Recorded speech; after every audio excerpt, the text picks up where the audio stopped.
જય શ્રી કૃષ્ણ મિત્રો, ભાગવત કથાના સ્કંદ 10ના પહેલા પાઠમાં તમારું સ્વાગત છે. મર્યાદા પુરુષોત્તમ રામજીની કથા સાંભળી. હવે પૂર્ણ પુરુષોત્તમ કૃષ્ણની કથા સાંભળો. ભાગવતનું તાત્પર્ય આ 10મ સ્કંદમાં છે. પરીક્ષિતને 7 દિવસમાં મુક્તિ આપવી છે. યજ્ઞ કરાવે તો વધારે દિવસો થાય અને તેમાં યજ્ઞનું ફળ મુક્તિ નથી. સુખદેવજી મહાજ્ઞાની છે. તેમણે જ્ઞાન ભક્તિમાં એક કરી નાખ્યું છે. તેથી કૃષ્ણ કથામાં તેઓ પૂર્ણ સ્વરૂપે પ્રગટ થાય છે. ભાગવતનું ફળ મનની શાંતિ છે. મનની શાંતિ એટલે કે મનની સમાપ્તિ અને મુક્તિ મનને આપવાની છે. આત્મા તો સદા મુક્ત જ છે, પણ મન સંકલ્પ વિકલ્પના ચાળા કરે છે. સંસારના વિષયનું તેને આકર્ષણ રહે છે. તેને તે વિષયોમાંથી ખેંચી પ્રભુના એક કરવું છે. જરા સરખી પણ વાસનાઓનો ધાગો રહી જાય તો જીવને ફરી જન્મવું પડે, એટલે કે મનને મારવાનું છે, એટલે કે તેને પરમાત્મા સાથે જોડવાનું છે. ભાગવતની કથા જ્ઞાન વૈરાગ્યને વધારનારી છે. કૃષ્ણ પ્રેમમાં લીન કરનારી છે, પાગલ કરનારી છે. મન મરે ત્યાં જીવ વધાવનારી છે. મનનું જરા સરખું પણ અસ્તિત્વ જીવને ફસાવનારું છે. પરીક્ષિત રાજાને સુખદેવજી એક પછી એક દ્રષ્ટાંતો કહીને વાસનાના પાસમાંથી મુક્ત કરે છે. વાસનાનો સૂક્ષ્મ અંશ પણ રહી જાય તો મુક્તિ દૂર રહી જાય છે, અને પરીક્ષિતને સપ્તાહમાં મુક્તિ આપવી જ છે. એટલે સુખદેવજી ધીરે ધીરે તેની વાસનાઓનો નાશ કરે, તેને શુદ્ધ અને સમર્થ બનાવે છે. એટલે જન્મે પણ યોગ્ય જે સિદ્ધ નથી કરતા તે 7 દિવસમાં કરવું છે એવું કરવું જ છે. પરીક્ષિતના મનમાં કોઈ વિકાર કે વિચાર બાંધક ન બને. કૃષ્ણ કથામાં તન્મય થવાય તો જ બને. સંસાર છોડવાનો નથી, સંસારને મનમાંથી કાઢવાનું છે. ઘરમાં રહીને કરતી અલગ રહેવાનું છે. કૃષ્ણમાં મન તન્મય થાય તો મનમાં નિરોધ થાય, એટલે કે જગતનું વિસ્મરણ અને ભગવાન પર આસક્તિ, સંસારના સંબંધ છૂટે તો બ્રહ્મ સંબંધ થાય ને ખરો આનંદ, અનંત આનંદ, અખંડ આનંદ પ્રગટ થાય. 10મ સ્કંધમાં એ ભાગવતનું ફળ છે. તત્વ દ્રષ્ટિથી ભાગવત અને પરમાત્મા અને જીવ અને શિવ ઈશ્વર એક જ છે, પણ ઉપાધિથી ભેદ ભાસે છે. ઘડો ફૂટી જાય એટલે કે ઘડાકાશ મહાકાશ એક થઈ જાય છે. તેમાં 9 એક થવાપણું નથી. તેઓ એ કહેતા હતા કે જે ઉપાધિની ભિન્ન દેખાતા હતા તે હવે મટી ગયા, એટલે એ થયું. વેદાંતના સિદ્ધાંતો એવા છે કે અવિધા આવરણયુક્ત ચૈતન્ય એ જીવ છે અને વ્યાપક ચૈતન્ય એ પરમાત્મા છે. અવિધા દૂર થઈ, આવરણ દૂર થયું એ જીવ અને શિવ એ બંને છે. જીવ શિવનો ભેદ કેવળ ઉપાધિથી ભાસે છે. શિવ અંશી અને જીવ એનો અંશ, એટલે કે ભાગ એવું નથી, કારણ કે જીવ અંશ થઈ શકતો નથી. જો અંશ અંશીને ભાગ કહી અંશીમાંથી અંશ દૂર પડ્યો એમ કહી તો અંશીના સ્વરૂપમાં ભાગ થશે. ઈશ્વર એવા નથી કે જેના 2 ટુકડા થાય. ઈશ્વર તો વ્યાપક ચેતન્ય છે, સર્વત્ર છે, જેમ આકાશ સર્વત્ર છે. બીજી બાજુ વૈષ્ણવ આચાર્યો માને છે કે જીવ અને ઈશ્વર એક નથી. જીવ ઈશ્વરનો અંશ છે. અંશીથી અંશ જુદો પડે તો પણ અંશીનો નાશ થતો નથી. સમુદ્રમાંથી એક બિંદુ પાણી કાઢો તેથી સમુદ્રનો નાશ થતો નથી. આપણે બધા રાજાના દીકરા છીએ અને માયા એ દાસી છે. દાસીના બચ્ચાને રમાડવાને રાખી છે, પજવવાને નહીં. તો પજવે તો શેઠ દાસીને રજા આપે. તે જેની બુદ્ધિ અતિ સૂક્ષ્મ છે તેના વેદાંતનું વિવદવાદ ગમશે. જેની બુદ્ધિ લાગણી પ્રધાન છે તેને વૈષ્ણવાચાર્યનો સિદ્ધાંત ગમશે. ખરેખર તો આ બંને સિદ્ધાંતો દિવ્ય છે. ગમે તે માનો પણ આત્મા નિત્ય મુક્ત છે. જેને મુક્ત થવા પણ નથી. જીવને ઈશ્વરરૂપ માનો કે તેનો અંશ માનો તો પણ આત્મા મુક્ત છે. મુક્ત થવાનું મનને છે. સુખ દુઃખ મનને નાશ થાય છે, પણ તેનો આરોપ આત્મા ઉપર કરવામાં આવે છે. મુક્તિ તેને મળે છે જેનું મન મરે છે, અને મનને કોઈ પણ રીતે મારવું છે. મનને સંસારના વિષયોમાંથી પાછું વાળવા તેને કૃષ્ણ લીલામાં મૂકી દો ને કૃષ્ણની લીલાનું ચિંતન કરો. મનને પ્રતિકૂળમાંથી હટાવો અને અનુકૂળમાં જોડો. એથી જ્ઞાન વૈરાગ્ય વધશે અને મન કૃષ્ણ પ્રેમમાં મગ્ન થશે. સંસારના વિષયનું વિસ્મરણ થાય, સંસારના સંબંધો છૂટે ત્યારે જ ખરો આનંદ પ્રગટ થાય છે. બ્રહ્મ સંબંધ થાય છે તો સંસારના વિષયોમાં ખરો આનંદ હોય તો મનુષ્યને નિદ્રા માટે ઈચ્છા ન થાય. સંસારને છોડવાનો નથી, પણ સંસારને મનમાંથી બહાર કાઢવાનો છે. સંસારમાં રહી સંસારથી અલગ થઈ જવાનું છે. ભાગવતની કથા સંસારને ભૂલાવે છે. પરીક્ષિત રાજા 5 દિવસથી એક આસને બેઠો છે. અંતો શું, એને જળનો પણ ત્યાગ કરી દીધો છે, તો પણ ભૂખ તરસ એને જરા પણ ત્રાસ આપતા નથી, કારણ કે શ્રી હરિ કથા રૂપી અમૃતનું એ પાન કરી રહ્યો છે. કથામાં રાજાની આવી તન્મયતા છે. આવી તન્મયતા હોય તો તે મોક્ષનો અધિકાર થાય. કથામાં આવી તન્મયતા જોઈ કૃષ્ણ કથામાં અનાયાસે સંસાર ભૂલાય છે. કૃષ્ણ કથાનો એવો મહિમા છે, કૃષ્ણ લીલાનો એવો મહિમા છે. સંસારનું સંપૂર્ણ વિસ્મરણ અને પરમાત્માનું સતત સ્મરણ એ જ મુક્તિ છે. કથા તમને તમારા દોષનું ભાન કરાવે છે. કથા સાંભળ્યા પછી મનુષ્ય રડે તો માનજો કે તેને કથા સાંભળી. હાય મારું જીવન વ્યર્થ ગયું એમ કહી તેનું રોમે પડે રડે તો સાચું. કૃષ્ણ કથામાં સર્વ રસોનો સમન્વય છે. તેથી આ કૃષ્ણ કથા બાળકને પણ આનંદ આપે અને સંન્યાસીને પણ આનંદ આપે છે. શ્રી કૃષ્ણ બાળક સાથે બાળક, યુવાન સાથે યુવાન છે. શ્રી કૃષ્ણ જ્ઞાની સાથે જ્ઞાની અને યોગી સાથે યોગી છે. શ્રી કૃષ્ણ ભોગી છે પણ ભોગી નથી. ભોગી હોવા છતાં તે યોગી છે. એકાદશ સ્કંધમાં વર્ણન કરવામાં આવે છે કે શ્રી કૃષ્ણ 125 વર્ષ સ્વધામ પધારે ત્યારે પણ તેમના માથાનો એક વાળ ધોળો થયો ન હતો, એક દાંત સરખો પણ પડ્યો ન હતો. આ કથામાં હાસ્ય રસ છે, વીર રસ છે, શૃંગાર રસ છે, કરુણા રસ છે, ભયાનક રસ પણ છે. 9 રસો આમાં ભર્યા છે, કારણ શ્રી કૃષ્ણ પોતે જ રસરૂપ છે. 10મો રસ કનૈયો આપે છે, પ્રેમ રસ. આ કૃષ્ણ કથામાં એ છલોછલ છે. બાળ લીલામાં હાસ્ય રસ છે, બાળ લીલામાં રાસલીલામાં કરુણ રસ છે, તેમજ શૃંગાર રસ છે. ચાણૂર, મુષ્ટિ, કંસ વગેરેને મારે છે ત્યારે વિષ રસ ઝળકે છે, એટલે કથા સર્વને ગમે છે. કૃષ્ણ કથાના પ્રેમ રસનો સ્વાદ જેણે ચાખ્યો તેને જગતના અન્ય સ્વાદ ફીકા લાગે છે, પરંતુ એ રસનો સ્વાદ માણવો સહેલો નથી. એ રસનો સ્વાદ કા શંકર જાણે, કા સુખદેવ જાણે. મીરાબાઈ કહે કે કૃષ્ણ રસ એ સાકર શેરડીનો રસ છે, બાકી બીજા કહે રસો તો કડવો ને લીમડો. જગતના બધા રસ કડવાશથી ભરેલા છે, કોઈ રસમાં મીઠાશ નથી. અતિ મધુર તો પ્રેમ રસ છે. પ્રેમ વિના પ્રભુનો સાક્ષાત્કાર થતો નથી. પ્રેમ રસ વાસના નહીં, વિષમતા નહીં, સ્વાર્થ નહીં, હું અને તું નહીં. ગોપી કહે છે કે હું કૃષ્ણને શોધવા ગઈ તો જ હું કૃષ્ણ બની ગઈ. શ્રી કૃષ્ણ પાસે હું પણ રહેતું નથી. કૃષ્ણ પ્રેમમાં પાગલ બનવું એ જ માનવીનું લક્ષ્ય જોઈએ. તે માટે પ્રભુની કૃપા માંગવાની. કૃષ્ણમાં હૃદય તરબોળ બને ત્યારે ભ્રમશબંધ થાય અને જીવ ભ્રમરૂપ થાય તો ભ્રમશબંધ સતત ટકી રહે. ફરીથી માયા સાથે સંબંધ નહીં થાય તો 7 દિવસમાં મુક્તિ મળે છે. બ્રહ્મચિંતન કરતા મૃત્યુ પામે તેને 7 દિવસમાં મુક્તિ મળે તે લક્ષ્યમાં રાખી આ કથા કહી છે. 10મ સ્કંદ એ શ્રી કૃષ્ણ ભગવાનનું હૃદય છે. પરમાત્મા રસ સ્વરૂપ છે અને તેથી જીવ પણ રસ સ્વરૂપ છે. શ્રી કૃષ્ણ એ અતિ દિવ્ય રસ છે. જીવોના 4 ભેદ છે: પામર, વિષય, મુમુક્ષ, મુક્ત. અધર્મી ધન કમાય અનિતિ ભોગવે એ પામર જીવ છે. ધર્મથી કમાય ઇન્દ્રિય સુખ ભોગવે તે વિષયી જીવ. સંસાર બંધનમાંથી છૂટવાની ઈચ્છા નાખનાર તે મુમુક્ષ જીવ. કનક અને કાંતારૂપ માયાના બંધનમાંથી છૂટેલા પ્રભુમાં તન્મય થયેલા તે મુક્ત છે. રાજસ, તામસ, સાત્વિક એવી કોઈ પણ પ્રકૃતિનો જીવ હોય તેને કૃષ્ણ કથામાં આનંદ આપે છે. તેથી મહાપ્રભુજી 10મ સ્કંદના 3 વિભાગ કરે છે: રાજસ પ્રકરણ, તામસ પ્રકરણ અને સાત્વિક પ્રકરણ. શ્રી કૃષ્ણ મહાન યોગી છે, તેથી સુખદેવજી જેવા યોગીની તેની કથામાં આનંદ આવે છે. પ્રભુએ ગૃહાશ્રમ અને સંન્યાસનો આદર્શ સમન્વય જગતને બતાવ્યો છે. શ્રી કૃષ્ણ સંન્યાસીઓને પૂજામાં અગ્રસ્થાને બિરાજે છે. શ્રી કૃષ્ણ 16,000 રાણીઓ છે, પણ કોનામાં એ આસક્ત નથી. સાધારણ રીતે સાહિત્ય શાસ્ત્રમાં 9 રસ માન્ય છે: હાસ્યવીર, કરુણ, ભીમિક્ષત વગેરે. શ્રી કૃષ્ણનો હાસ્ય વિનોદ અદ્વિતીય, શ્રી શૃંગાર પણ અદ્વિતીય છે. શ્રી કૃષ્ણ વીર રસનું વર્ણન મહાભારતમાં ઠેક ઠેકાણે છે.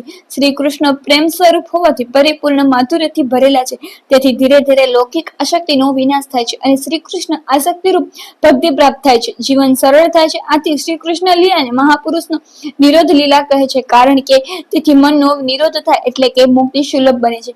મનનો નિરોધ ઈશ્વરમાં જ થઈ શકે છે. સંસારના જળ પદાર્થોમાં મન એકરૂપ થશે નહીં, કારણ કે મન પૂર્ણ ચેતન નથી, તેને પૂર્ણ જડ નથી. મન અર્ધચેતન અને અર્ધ જળ છે. સુખદેવજી મહાયોગી છે. ધાનમાં લંગોટી ક્યારે છૂટી ગઈ એનું એમણે ભાન નથી. એવા મહાયોગી સુખદેવજી કૃષ્ણ કથામાં પાગલ બને છે. તેમણે પિતાને કહી દીધું કે પિતા નહીં, હું પુત્ર નહીં, આ બધું છોડ્યું, પણ તેને કૃષ્ણ કથા છોડી નહીં. આ પરિગ્રહીને પણ પરિગ્રહ કરાવે એવી આ દિવ્ય કૃષ્ણ કથા છે. વેદાંત કહે છે કે મનને નિર્વિષય બનાવો, પણ આ અઘરું છે. તેથી વૈષ્ણવો કહે છે કે મનને પ્રતિકૂળ વિષયોમાંથી હટાવી અનુકૂળ વિષયોમાં જોડી દો. વેદાંતિઓ કહે છે કે આત્માને બંધન નથી તો મુક્તિ ક્યાંથી?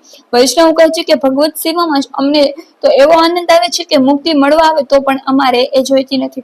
યોગીઓ આંખ બંધ રાખી સમાધિમાં બેસે ત્યાં સુધી મન સ્થિર રહે છે, પણ યોગમાંથી ઉઠ્યા પછી આંખ ઉઘાડે છે કે મન ચંચળ થાય છે. વિશ્વામિત્રે આંખો બંધ કરી 60,000 વર્ષ સમાધિ કરે, પણ આંખ ઉઘાડે પછી મેનાકાયથી ફસાય. અરે, આંખ ઉઘાડી હોય અને સમાધિ લાગે એ સમાધિ સાચી. આંખ કાન ઉઘાડા ન હોય અને સમાધિ લાગવી જોઈએ એનું નામ સહજ સમાધિ. સમાધિના 2 પ્રકારો બતાવ્યા. એક જબરજસ્તી વશ કરે છે અને બીજી ચેતન. જળ સમાધિમાં હઠયોગીઓને મન ઉપર બળાત્કાર કરી તેને પકડીને જબરજસ્તીથી વશ કરે છે, પણ મન ઉપર બળાત્કાર કરવા કરતા તેને પ્રેમથી સમજાવીને વશ કરવું વધારે સારું છે. હઠયોગીને પણ ભક્તિનો સાથ ન હોય તો તે નકામું છે. મનને કોઈ સત્તા નથી. મન આત્માની સત્તાથી કામ કરે છે. આત્મા તને હુકમ ન કરે ત્યાં સુધી મન કામ કરી શકતું નથી. મનને શાસ્ત્રમાં નપુંસક કહ્યું છે. એવા મનને યોગીઓ બળાત્કારથી પકડી બ્રહ્મરંધમાં સ્થાપે છે. તે વખતે તેમનું શરીર જળ થાય છે. જળ સમાધિમાં શરીરનું ભાન રહેતું નથી. જળ સમાધિ કરતા ચેતન સમાધિ શ્રેષ્ઠ છે. ગોપીઓની સમાધિ ચેતન સમાધિ છે. ગોપીઓ આંખ બંધ કરીને કાન બંધ કરીને બેસતી નથી. ગોપીઓ આંખ કાન ઉઘાડા રાખી કૃષ્ણના ધ્યાનમાં તન્મય બને છે. ગોપીઓ આંખમાં શ્રી કૃષ્ણ અને કાનમાં શ્રી કૃષ્ણને રાખે છે. આ ગોપીઓને ઉઘાડી આંખે સમાધિ લાગે છે. તેમની દ્રષ્ટિ જ્યાં જાય છે તેનું મન ત્યાં ત્યાં જાય છે અને તેમને શ્રી કૃષ્ણના દર્શન થાય છે. સમાધિ આવી સહજ જોઈ. તેથી ઉદ્ધવજી જ્યારે તેમને કહ્યું કે તમે નિર્ગુણ નિરાકાર બ્રહ્મનું આરાધના કરો, ત્યારે ગોપીઓ કહે કે અમને તો ઉઘાડી આંખે સર્વત્ર સાકાર બ્રહ્મ શ્રી કૃષ્ણના દર્શન થાય છે. તો આ સાકાર બ્રહ્મને છોડી તારા નિર્વિકાર નિરાકાર ઈશ્વરની ચિંતા શું કામ કરી? જેને ઉઘાડી આંખે ન દેખાતું હોય તે ભલે એવા ચાડા કરે. ગોપીઓ ગૃહસ્થી હોવા છતાં મહાપરમહંસ છે. ઉત્તમમાં ઉત્તમ પરમહંસ વ્રજ ભક્તો છે, જે સર્વથી અલિપ્ત થઈ કૃષ્ણ પ્રેમમાં તન્મય છે. શ્રી કૃષ્ણ પણ મહાન ગૃહસ્થ છે. તે મહાન સંન્યાસી પણ છે. ઘરમાં રહીને પણ સંન્યાસી જેવું પવિત્ર જીવન રાખવાનું શ્રી કૃષ્ણ બતાવે છે. શ્રી દ્વારિકાધીશ 13 વાર ભોગ આરોગ્ય છે અને 16,000 સ્ત્રીઓના સ્વામી છતાં અચ્યુત છે. કદી જીર્ણ કદી વૃદ્ધ નથી. વળી દુર્યોધન અને અર્જુન સમતાથી જુએ છે અને બંનેને મદદ કરે છે. યદુવંશનો વિનાશ થયો, સોનાની દ્વારકાનો પણ વિનાશ થયો, શ્રી કૃષ્ણનો શાંતિ અચળ છે. પરીક્ષિત સુખદેવજીને કહે છે કે આપની પાસે કથા સાંભળ્યા પછી મને ભૂખ તરસ લાગતી નથી. ધન્ય છે એ શ્રોતાના, ધન્ય છે એ વક્તાને. શ્રોતા ને વક્તા દુર્લભ છે. સુખદેવજી કહે છે કે હે રાજન, કૃષ્ણ કથા ગંગાનું મહત્વ ભાગીરથી ગંગાજી કરતા વધારે છે. ભાગીરથી ગંગામાં સ્નાન કરવાથી મનનો મેલ ધોવાતો નથી. આ કૃષ્ણ કથા મનનો મેલ દૂર કરે છે. વળી કૃષ્ણ કથા ગંગા જ્યાં ઈચ્છો ત્યાં પ્રગટ થાય છે. ભાગીરથી ગંગા ગમે ત્યાં પ્રગટ થઈ શકશે. મહાત્માઓ ત્યાં સુધી કહે છે કે 9મા સ્કંદ સુધીની કથા સુખદેવજી કરી છે, પણ ત્યાર પછીની 10મા સ્કંદની કથા તો શ્રી કૃષ્ણએ સ્વયં કરી છે. સુખદેવ રાધા કૃષ્ણની પ્રાર્થના કરી કહ્યું કે આ હૃદયમાં વિરાજી તમારી કથા તમે જ કરો. જ્ઞાની પુરુષો મરણને ટાળવાનો પ્રયત્ન કરતા નથી, મરણને સુધારવાનો પ્રયત્ન કરે છે. મરણને સુધારે કૃષ્ણ કથા, શ્રી કૃષ્ણ નામ, કૃષ્ણ ભક્તિ, જેનું મરણ સુધરે અને ફરીથી જન્મ લેવો પડતો નથી. મરણ બગાડનારને 2 ચીજ છે, વેર અને વાસના. માટે વેર અને વાસનાને દૂર કરો, નહીં તો મરણ બગડશે. વેરીને વંદન કરો. શ્રી કૃષ્ણના લીલાનો નિરોધ. લીલા કહે છે કે મનના નિરોધ વગર શાંતિ નથી, માટે શ્રી કૃષ્ણને હૃદયમાં રાખો, અથવા શ્રી કૃષ્ણના હૃદયમાં રહો તો તમારા મનનો નિરોધ થશે. નિરોધ એ મુક્તિ છે. ધરતી ઉપર દૈત્યોનો ત્રાસ વધ્યો ત્યારે ધરતી બ્રહ્માજીને શરણે ગઈ. બ્રહ્માજી દેવ બ્રહ્મલોકમાં નારાયણ પાસે આવ્યા. નાથ કૃપા કરો, અવતાર ધારણ કરો. બ્રહ્માજી ભગવાને આશ્વાસન આપ્યું કે થોડા સમય પછી વસુદેવ દેવકીને ઘેર પ્રગટ થઈશ. આ બાજુ વાસુદેવ મથુરામાં લગ્ન કરવા આવ્યા છે. વાસુદેવ દેવકીનું લગ્ન થયું છે. કંસ જાતે વરવધુનો રથ હાંકે છે. તે વખતે આકાશવાણી થઈ કે કંસ સાંભળ, દેવકીના 8મો પુત્ર તને મારશે. આકાશવાણી સાંભળી કંસે તેને હળવા. તરત દેવકીને ચોટલો પકડ અને તલવાર લઈને તૈયાર થયું. ત્યાં વાસુદેવ કંસને સમજાવે છે કે દેવકીને તારું મરણ નથી ને? કંસ કહે ના. વસુદેવ કહેતો એને શા માટે મારે છે? તે સ્ત્રી વળી તારી બહેન છે. તારું વેર બાળકો સાથે છે, તો એને પેટે જેટલા બાળકો થશે એ હું તને આપીશ. કંસે વિચાર કે આ યોજના સારી છે. સ્ત્રી હત્યાના પાપમાંથી હું બચી જાઉં છું. વસુદેવ દેવકી ઘેર આવ્યા. પ્રથમ બાળક થયો. વસુદેવે આવીને તે બાળક કંસ રાજાને આગળ ધર્યો. કંસનું હૃદય પીગળ્યું. આ બાળકને મારવાથી મને લાભ નથી. 8માંથી મારું મરણ છે. આ તો પહેલો છે. આ બાળકને હું નહીં મારું. આ વિચાર કરી 7 બાળકોને તમારા ઘેર રાખજો, માત્ર 8મો મને આપજો. વસુદેવ બાળકોને લઈ ઘેર આવ્યા. નારદજી વિચાર કર્યો કે આ કંસ મામો સુધરી જશે તો પાપનો ગજ ક્યાંથી જશે. કંસ વસુદેવ દેવકીને બહુ ત્રાસ આપે તો ભગવાન પ્રાગટ્ય જલ્દી થાય. પુણ્યશાળી દુઃખી થાય તો ભગવાન અધીરા બની દોડી આવે. એટલા માટે કંસનો ત્રાસ વધવો જોઈએ અને પુણ્યશાળી પર. ઈશ્વર કોઈને મારતો નથી, મનુષ્ય તેનું પાપ મારે છે. 2 વસ્તુની બીક હંમેશા રાખજો, પાપની અને ઈશ્વરની. નારદજી કંસ પાસે આવ્યા. નારદજી કંસને કહ્યું કે કંસ તું ભોળો છે, તે વસુદેવના બાળકોને છોડી દીધો, તે ઠીક કર્યું નથી. ગમે તે 8મો થઈ શકે છે. 8મા ને પહેલો ગણ તો એ 8મો જ થશે. કંસ પૂછે છે તો બધા બાળકોને મારી નાખું? નારદજી વિચાર્યું કે બાપરે, જો હું સંમતિ આપીશ તો મને પણ થોડું બ્રહત્યાનું પાપ લાગશે. બીજાને પાપમાં પ્રેરણા કરે એ પણ પાપ છે. નારદજી કહ્યું, હું તો તને સાવધાન કરવા આવ્યું છું, તને યોગ્ય લાગે તેમ કરશે. નારાયણ નારાયણ. નારદ આ પ્રમાણે કંસને ઉશ્કેરી વિદાય થઈ ગયા. કંસ તે પછી વસુદેવ દેવકીને કેદમાં રાખે છે.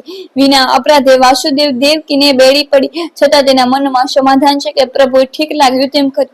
ભગવત સ્મરણ કરવા માટે એકાંત મળ્યો. અતિ દુઃખમાં પણ પ્રભુ કૃપા જ સમજવી. કંસ એ અભિમાન છે. અભિમાન સર્વને જીવ માત્રને કેદમાં રાખે છે. સઘળા જીવો આ સંસાર રૂપી કારાગૃહમાં પુરાયેલા છે. આપણે બધા પણ કેદમાં છે. જીવ કામને આધીન છે ત્યાં સુધી સ્વતંત્ર સંસાર એ કારાગૃહ છે. બધાને બંધન ને છે. વસુદેવ દેવકી કારાગૃહમાં પણ જાગે છે. આપણે બધા સૂતા છીએ, એ જાગે છે તેને મળે છે, જે ઊંઘે છે તે ખોવે છે. ભગવાન માટે જાગે તેને ભગવાન મળે. કબીરજી કહે છે કે દુનિયા કેવી સુખી ખાય છે અને ઊંઘે છે. દુખી માત્ર હું છું, જાગું છું ને રોઉં છું, પણ રુદન મને વાલું છે. ભક્તો કબીરની પેઠે જાગે છે ને રૂવે છે ને તેમાં આનંદ માણે છે. આવી રીતે કંસ દેવકીના 6 બાળકોનો નાશ કર્યો છે. માયાનો આશ્રય કર્યા વગર ભગવાન અવતાર ધારણ કરી શકતા નથી. શુદ્ધ બ્રહ્મનો અવતાર થઈ શકતો નથી. ઈશ્વર શુદ્ધ સ્વરૂપે આવે તો તેને જેને જેને તેના દર્શન થાય છે તેને મુક્તિ મળી જાય છે. નિવારણ બ્રહ્મ સાક્ષાત્કાર થાય તેને મુક્તિ મળે છે. માયાવરણમાં યુક્ત બ્રહ્મના દર્શન થાય તેને મુક્તિ મળતી નથી. યોગમાયા આવ્યા. યોગમાયા દેવકીના 7મા ગર્ભને રોહિણીના ઉદરમાં સ્થપાવે છે. રોહિણી સફળકા થાય છે અને દાઉજી મહારાજ પ્રગટ થાય છે. ભાદરવા સુદ બીજના રોજ બળદેવ એ શબ્દ બ્રહ્મનું સ્વરૂપ છે. શબ્દ બ્રહ્મ એ પહેલા આવે અને પછી પરમ બ્રહ્મ આવે છે. શ્રી કૃષ્ણ આવે છે. જે બીજાને યશ આપે પોતે લે નહીં તે યશોદા. યશોદા સર્વને રાજી કરતા હતા. સર્વને યશ આપો અને અપયશ તમારા માથે રાખો તો ઠાકોરજી પ્રસન્ન થશે. પણ જીવ એવો દુષ્ટ છે કે પોતાના માથે યશ રાખે અને અપયશ એ બીજાને માથે રાખે છે. સર્વને આનંદ આપે તે નંદ. વાણી વિચાર વર્તન સદાચારથી જે સર્વને આનંદ આપે તેને ત્યાં ભગવાન આવે છે. નંદ બાવા સર્વને આનંદ આપ્યો છે તો સર્વને આનંદ આપે છે તેને ત્યાં પરમાનંદ આવે છે. બધા ગોવાળો સાંડિલ્ય ઋષિ પાસે આવી કહે, મહારાજ કંઈ કરો કે જેથી નંદજીના ઘેર છોકરો થાય. સાંડિલ્ય ઋષિના કહેવાથી બધા એકાદશીનું વ્રત કરે છે. એકાદશી એ મહાન વ્રત છે. એકાદશીના દિવસે 500 પારી ખવાય નહીં. દિવસે સુવાય નહીં. ફળાહાર પણ થોડો જ કરવાનો. બારસે શું જમવાનું કશું તેનો વિચાર એકાદશી કરો તો એકાદશીનો ભંગ થશે. એકાદશીના દિવસે ખૂબ ભગવત સ્મરણ કરો. ભાદર સુદ 11 થી ગોકુળના બધા માણસો નિર્જળા એકાદશી વગેરે વ્રતો કરી તપસ્યા કરે છે. તેથી પછી ભગવાન ગોકુળમાં આવે છે. આખું ગામ વ્રત કરે છે. બાળકો પણ કરે છે. પ્રત્યેકને એવું લાગે છે કે હું નંદ બાવા માટે તપ કરું છું. આ બાજુ દેવકીને 8મો ગર્ભ રહ્યો. કંસે સેવકોને કહ્યું, સાવધાન રહેજો, મારો કાળ હવે આવશે. સેવકોએ કહ્યું, અમે ઊંઘતા નથી, ખડો પહેરો ભરી છે, બાળક થશે એટલે ખબર આપીશું. દેવકીના ગર્ભમાં રહેલા નારાયણની દેવો પ્રાર્થના કરે છે, આપ સત્ય સ્વરૂપ છો, ત્રિલોકાવીત છો, અમને આપેલું વરદાન સત્ય કરવા આપ પધારો છો, આપનો જય હો. દેવોએ દેવકીને આશ્વાસન આપ્યું. ઈશ્વર જીવને ઈશ્વર વિના જ્યારે ચેતન પડતું નથી, જીવ તરફ દોડે છે. ચંદ્ર રોહિણી નક્ષત્રમાં આવ્યો. દિશા સ્વચ્છ થઈ ગઈ. આકાશ નિર્મળ થયું. નદીઓના પાણી નિર્મળ થયા. વનરાઈઓ, પંક્ષીઓ અને ભમરાઓ કલ્લોલ કરવા લાગ્યા. શીતળ સુગંધી તથા પવિત્ર વાયુ વાવા લાગ્યો. મહાત્મા પુરુષોના મન પ્રસન્ન થયા. સ્વર્ગમાં દુધંભીઓ વાગવા લાગ્યા. મુનિઓ અને દેવતાઓ આનંદમાં આવી જાય પુષ્ટની વૃષ્ટિ કરવા લાગ્યા. પરમ પવિત્ર સમય પ્રાપ્ત થયો. શ્રાવણ માસ કૃષ્ણ પક્ષની અષ્ટમી મધરાતી દેવકી વસુદેવ સમક્ષ ચતુર્ભુજ નારાયણ ભગવાન પ્રગટ થયા. ભગવાન શ્રી હસ્તમાં શંખ, ચક્ર, ગદા, બ્રહ્મ ધારણ કરે. મારા ચરણનો આશ્રય કરશે તેના ધર્મ, અર્થ, કામ, મોક્ષ એ 4 પુરુષાર્થનો હું સિદ્ધ કરી આપીશ. એ બતાવવા માટે ચતુર્ભુજ સ્વરૂપ છે. પરમાત્મા વિશેષમાં બોધ આપે છે કે મારા ભક્તોનું હું 4 કોરથી રક્ષણ કરું છું. અતિ દિન બની વસુદેવ દેવકી ઈશ્વરનું આરાધન કર્યું. પછી ચતુર્ભુજ સ્વરૂપ અદ્રશ્ય થયું અને 2 હાથવાળા બાળ કનૈયાલાલ પ્રગટ થયા. બાળ કનૈયાલાલ કી છે. વસુદેવ શુદ્ધ સ્થળ ગણનું સ્વરૂપ છે. શુદ્ધ વિશુદ્ધ ચિત્રો કે વસુદેવ છે. દેવકી એ નિષ્કામ બુદ્ધિ છે. એ બેનું મિલન થાય એટલે ભગવાનનો જન્મ થાય છે. પ્રભુએ કહ્યું, મને ગોકુળ લઈ જાઓ. વસુદેવ ટોપલીમાં બાલકૃષ્ણને મૂક્યા. પણ જવું કેમ? કારાગૃહના સર્વ દરવાજા બંધ છે. પરંતુ જ્યાં બાલકૃષ્ણને માથે મૂક્યા ત્યાં સર્વે બંધન ફટોફટ તૂટી ગયા. દરવાજા ખુલી ગયા. હાથ પગની બેડીઓ તૂટી ગઈ. મસ્તકમાં બુદ્ધિ છે. બુદ્ધિમાં ઈશ્વરનો અનુભવ થાય ત્યારે સંસારનું બંધન તૂટે. ભગવાનને માથે રાખે તેના મોક્ષના દરવાજા ખુલી જાય. આ તો કારાગૃહના દરવાજા ખુલી જાય છે તેમાં આશય નથી. જેને માથે ભગવાન હોય તેના માર્ગમાં વિઘ્ન આવે તો પણ નડે નહીં. વસુદેવ જેમ શ્રી કૃષ્ણના મસ્તક પર રાખે છે તેમ શ્રી કૃષ્ણ બુદ્ધિમાં પધરાવે છે. તેના સર્વે બંધન તૂટી જાય છે. એના સંસાર કારાગૃહના દરવાજા તાળા તૂટી જાય છે. વસુદેવ કારાગૃહમાંથી બહાર આવ્યા છે. દાઉજી દોડતા આવ્યા ને શેષનાગ ઉપર બાલકૃષ્ણ ઉપર છત્ર કર્યું. યમુનાજી અતિશય આનંદ થયો. દર્શનથી તૃપ્તિ થઈ નહીં, પ્રાણ વલ્લભને મળવા અધીરાય થઈ. યમુના જળ ઊંચે ચઢવા માંડ્યા. પ્રભુએ ટોપલામાંથી પગ બહાર કાઢ્યા. યમુનાજીએ ચરણ સ્પર્શ કરી કમળની ભેટ અર્પણ કરી. આમ પ્રથમ દર્શન અને પ્રથમ મિલનનો આનંદ યમુનાજીને આવ્યો. ધીરે ધીરે જળ ઉતરી ગયું. વસુદેવ ગોકુળમાં આવ્યા. યોગમાયાના આવરણથી ગોકુળમાં સર્વે સૂતા છે.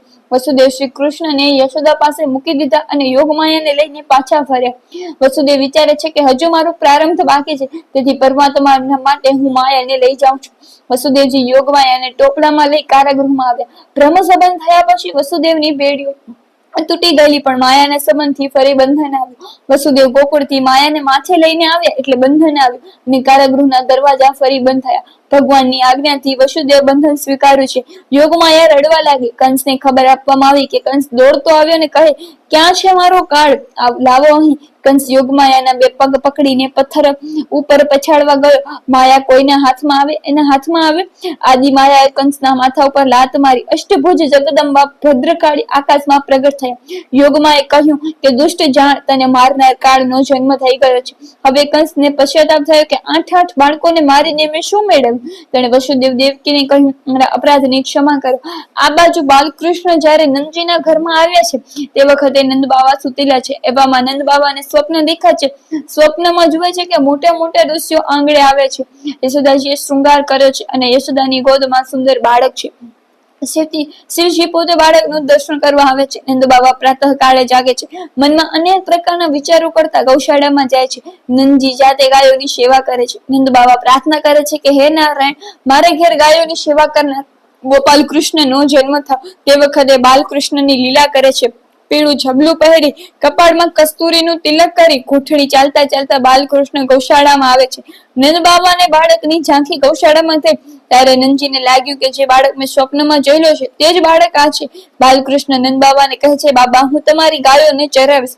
ગૌશાળામાં આવેલા કનૈયાને નંદજી પ્રેમથી નિહાળે છે.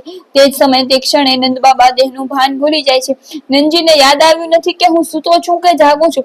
પેલી તરફ સુનંદાને યશોદાની ગોદમાં બાલકૃષ્ણની ઝાંખી થાય છે. બિચારી દોડતી ગૌશાળામાં ભાઈને ખબર આપવા જાય છે ને બૂમો પાડે છે, ભૈયા ભૈયા, લાલો ભૈયો હે. લાલાનું નામ સાંભળતા શ્રી કૃષ્ણ કાન વાટે હૃદયમાં પ્રવેશ કર્યો. જન્મોત્સવ નિમિત્તે નંદજીએ યમુનામાં સ્નાન કર્યું. સાંડિલ્ય ઋષિ દાન કરવાનું કહે છે. નંદ બાબાએ 2 લાખ ગાયોનું દાન કર્યું. અનેક વર્ષો સુધી તપસ્યા કર્યા છતાં ઋષિ મુનિઓ પ્રભુના દર્શન ન થાય ત્યારે તેઓ ગોકુળમાં ગાયો લઈને આવ્યા છે. અહીં પ્રભુનો ભ્રમશવન થશે તો તેમની શ્રદ્ધા છે. એક બ્રાહ્મણ 10,000 ગાયો દાનમાં મળી. ખુશ હતો તો ઘેર આવ્યો. ગાયોની ડોકે વળગી બ્રાહ્મણની આનંદમાં નાચવા લાગ્યા. નંદ ઘેર આનંદ ભયો જય કનૈયા લાલ કી. ગોકુળમાં પ્રત્યેકને લાગે છે કે કનૈયો મારો છે. યશોદાને ત્યાં પુત્રજનોના સમાચાર સાંભળી ગોપીઓ કૃષ્ણ દર્શન માટે દોડે છે. જાણે નવઠા ભક્તિ ઈશ્વરને મળવા ચાલે. અંગે અંગને પ્રભુના મિલનની ઉતાવળ થઈ હોય એવું લાગે છે. આંખો કહે છે કે ભાગ્યશાળી કોઈ નથી, કૃષ્ણ દર્શનનો આનંદ મને મળશે એવું લાગે છે. હાથ બોલે છે કે પ્રભુને ભેટ હું ધરીશ, હું ભાગ્યશાળી. કાન બોલે છે કનૈયાના પ્રાગટ્યની વાત મેં પહેલી સાંભળી, તેથી હું ભાગ્યશાળી. કનૈયાની વાંસળી સાંભળીશ. પગ કહે છે હજારો જન્મ હું મિથ્યા પાછળ રખડ્યો, આજે પ્રભુ દર્શન માટે દોડું છું. ગોપીઓની વેણીઓમાંથી પુષ્પો ખરી જાય છે. પુષ્પો કહે છે તમારા માથા પર રહેવાનું મને લાયક નથી, મને હવે તમારી ચરણ રજ લઈ કૃતાર્થ થશું. ગોપીઓ બાલકૃષ્ણને દહીંથી અભિષેક કરવા જાય છે, પણ લીલાનું દર્શન થતા દેહભાન રહ્યું નથી, તેથી પોતાને જ અભિષેક કરવા લાગી. યશોદાજી તમને કઈ ને કઈ આપે છે. કહે છે ઘરમાં કઈ ન રહે તો વાંધો નહીં, પણ દરેકને આશીર્વાદ લેવો છે. આનંદમાં પાગલ થયેલી એક એક ગોપી લાલાનો જય જયકાર કરે છે અને કહે છે મને આપવું હોય તો કનૈયો જ આપો. યશોદાએ તેને પાસે બેસાડીને લાલાને તેની ગોદમાં આપ્યો. ગોપીને અતિશય આનંદ થયો. હજારો જન્મોથી વિખોટો પડેલો જીવ આજે ઈશ્વરને મળ્યો. ગોપીઓ અંદર પ્રવેશ મેળવી પ્રસન્ન છે. પુરુષો બહાર રહી ગયા છે. ગોપીઓના પેઢે નર્મ બને તેને ઈશ્વરના દરબારમાં પ્રવેશ મળે છે. સ્ત્રી એ નર્મતાનું દિવ્યતાનું પ્રતીક છે. પુરુષ એ અહંકારનું પ્રતીક છે. અહંકારની ઈશ્વરના દરબારમાં પ્રવેશ મળતો નથી. વિચાર, વાણી અને વર્તનથી સર્વને આનંદ આપે તે નંદ એવા સર્વને આનંદ આપનાર નંદને ઘેર બ્રહ્માનંદ પ્રગટ થયા છે. સર્વનો આશીર્વાદ મેળવશો ત્યારે સર્વેશ્વર તમારે ઘેર આવશે. સર્વેના આશીર્વાદ ન મળે તો કઈ નહીં, પણ કોઈ દુઃખી થાય એવું ન કરશો. સૌને માન આપો, સૌનો સત્કાર કરો. કોઈના પણ મનમાં ઉદ્રેક, અશાંતિ પેદા ન કરશો કે બીજાની રીત ભાતથી તમારા ચિત્તમાં અશાંતિ પેદા ન દેશો. લોકો વર્ષમાં એક જ વાર નંદ મહોત્સવ કરે છે, પણ નંદ મહોત્સવ રોજ કરવો જોઈએ. રોજ ઈશ્વર પ્રાગટ્ય અનુભવો ને રોજ એનો ઉત્સવ કરો. મંદિરમાં નહીં પણ મનમાં. અસારી રૂપ મંદિરમાં, ઉત્સવ તો હૃદયમાં થાય. ઈશ્વરનું પ્રાગટ્ય થાય ત્યારે જ્યાં મનુષ્ય દેહમાં હોય છતાં તે દેહનું ભાન ન રહે. પરમાત્માને હૃદય પ્રગટ થાય તો ભૂખ તરસ ભૂલાય છે. નંદ મહોત્સવ રોજ તેનો આખો દિવસ આનંદમાં જાય છે. ગરીબમાં ગરીબ પણ નંદ મહોત્સવ કરી શકે છે. ઉત્સવ તન મુખ્ય નથી પણ મન મુખ્ય છે. ઉત્સવમાં દેહભાન ભૂલાય તો ઉત્સવ સફળ. તમારા શરીરને મથુરા બનાવો, હૃદયને ગોકુળ બનાવો, પછી નંદ મહોત્સવ થશે.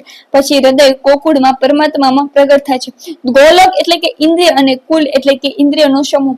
ગોકુળ એટલે કે ઇન્દ્રિયોનો સમૂહ જ્યાં ભેગો થાય છે તે હૃદય. હૃદય ગોકુળમાં લાલાને પધરાવો ને ઝુલાવો. મનને આસક્તિમાંથી મુક્ત કરો તો શરીર મથુરા બનશે અને હૃદય ગોકુળ બનશે. પવિત્ર કાયા એ જ મથુરા છે, એ જ ગોકુળ છે. કામ અને સંપત્તિ આ બે વસ્તુમાંથી મનને હટાડવાનું છે. અનેક વાર મનુષ્ય તનથી ત્યાગ કરે છે પણ મનથી ત્યાગ કરતો નથી. તનથી ત્યાગ કરે એ પણ મનથી ત્યાગ ન કરે તો એ દંભ છે. આ બે વસ્તુમાં માયા છે, મધ છે, આકર્ષણ છે. બે વસ્તુથી મનને સાચો તો શરીર મથુરા બનશે. યૌવનને ભોગ વિલાસમાં ન બગાડો. જુવાનીને જે મનને અંકુશમાં રાખે તે ડાહ્યો. શક્તિ સંપત્તિ છતાં જેનું મન વિષયોમાં ન જાય તે સંયમી. ઘડપણમાં આંખ બગડી હોય, પૂરું દેખાતું ન હોય અને પછી દોષો સિનેમા જોવાનું છોડે તેમાં શું ધાડ મારી. ભક્તિ સહેલી નથી. પર સ્ત્રી પર ધનની આસક્તિ છૂટ્યા વગર ભક્તિનો આરંભ થતો નથી. સવારે સેવા કરો એટલે ભક્તિ થઈ તેમ ન સમજો. ભોગ બુદ્ધિ છે ત્યાં સુધી ઈશ્વરની ભક્તિ થતી નથી. દ્રવ્યનું ચિંતન અને વિષયનું ચિંતન છોડો. જો તમારી કાયા પવિત્ર મથુરા જેવી થશે. આ શરીરને મથુરા બનવાનું અને તેને યમુનાના કિનારે રાખવું પડશે. યમુના એ ભક્તિ સ્વરૂપ છે. યમુના કિનારો તો ભક્તિનું કિનારો છે. 24 કલાક ભક્તિના કિનારે રહેશો તો તમારું શરીર જ મથુરા જ થઈ જશે. આ શરીરને મથુરા બનાવો. વિષયો અને સંપત્તિના મદદથી મનને જે સાચવે છે તેનું શરીર મથુરા બને છે. મથુરા શબ્દનો ઉલટાવો તો થશે રાથુમ.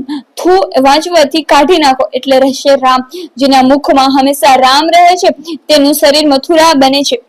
પરમાત્માનું સતત અનુસંધાન હોય તે રામ રહે છે અને ન હોય તે થુ રહે છે. યમદૂતો તેના ઉપર થુ કરે છે. આપણે તીર્થમાં જઈએ છીએ અને સારી વાત છે, પણ શરીરને તીર્થ જેવું પવિત્ર બનાવો. શરીરને મથુરા બનાવો અને હૃદયને ગોકુળ બનાવો. ગો શબ્દના ઘણા અર્થ છે. ગો એટલે કે ઇન્દ્રિય, ગો એટલે કે ભક્તિ, ગો એટલે ગાય, ગો એટલે ઉપનિષદ. ઇન્દ્રિયોને વિષય તરફ ન જવા દેજો, પ્રભુ તરફ વાળો, કારણ કે તેના માલિક પ્રભુ છે.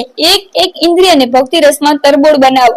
ઘણા કાનથી ભક્તિ કરે છે, આંખથી કરતા નથી. ઘણા આંખથી ભક્તિ કરે છે પણ મનથી કરતા નથી. પ્રત્યેક ઇન્દ્રિય શ્રી કૃષ્ણ રસનું પાન કરો. એક ઇન્દ્રિયને ભક્તિ રસમાં તરબોળો બનાવશો તો તમારું હૃદય ગોકુળ બનશે અને પરમ આનંદ પ્રાપ્ત થશે. જે ઇન્દ્રિય ભક્તિ ન કરે તે પાપ કરે છે. પ્રત્યેક ઇન્દ્રિયથી શ્રી કૃષ્ણનું પાન કરે તે ગોપી. અહીં પહેલો પાઠ પૂર્ણ થાય છે. જય શ્રી કૃષ્ણ.